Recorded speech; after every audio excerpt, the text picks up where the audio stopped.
ঢাকা শহর এই নগরী দেখেছে বহু রাজনৈতিক উত্থান পতনের গল্প।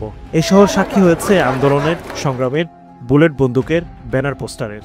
কিন্তু এবার রাজনৈতিক মঞ্চে একটু ভিন্নভাবে পা রাখতে চলেছে দেশের অন্যতম রাজনৈতিক দল বাংলাদেশ জামায়াত ইসলামী।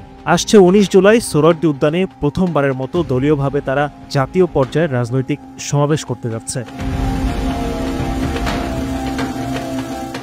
গেল ৪৫ বছরেরও বেশি সময় ধরে দলটি বহুবার সমাবেশ করেছে পুরানা পল্টন, বায়তুল মোকাররম, পল্টন ময়দান, কিন্তু কখনোই সোহরাওয়ার্দীতে না।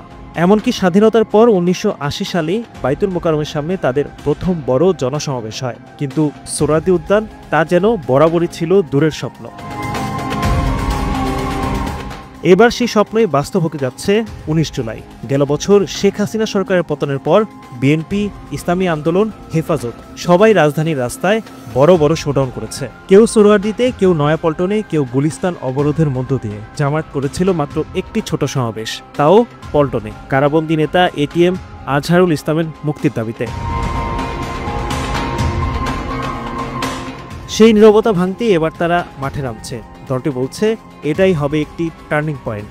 জামায়াতে ইসলামের নায়েবে আমির মোহাম্মদ তাহের বলেছেন, সোহরাওয়ার্দী উদ্যানে এককভাবে জামায়াত এর আগে কখনোই জনসমাবেশ করেনি। এবার আমরা ইতিহাস গড়তে যাচ্ছি। এটা শুধু সমাবেশ নয়, জনমত গঠনের শুরু।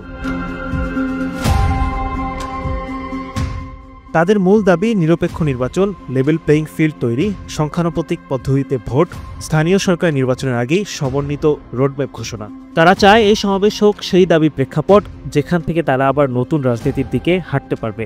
সমাবেশ বাস্তবায়নের জন্য তৈরি হয়েছে শক্তিশালী কমিটি। দলের সেক্রেটারি জেনারেল মিয়া গোলাম পরোয়ার আছেন আহ্বায়ক হিসাবে। তার কথায়, এই সমাবেশ শুধু আমাদের নয়, সারা দেশে ইসলামী শক্তির আকাঙ্ক্ষা। শহীদের রক্তস্নাত বাংলায় ইসলামী পতাকা উত্তোলনের বার্তা নিয়ে আমরা আসছি।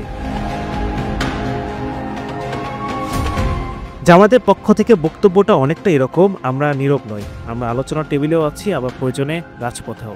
তাহলে প্রশ্ন হলো, এই সমাবেশ কি সত্যি জামায়াতের রাজনীতিতে পুনর্জাগরণ, নাকি শুধু ক্ষণিকের প্রচার যুদ্ধ?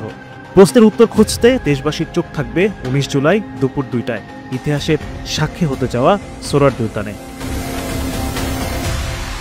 Adnan Delwar, NTV online.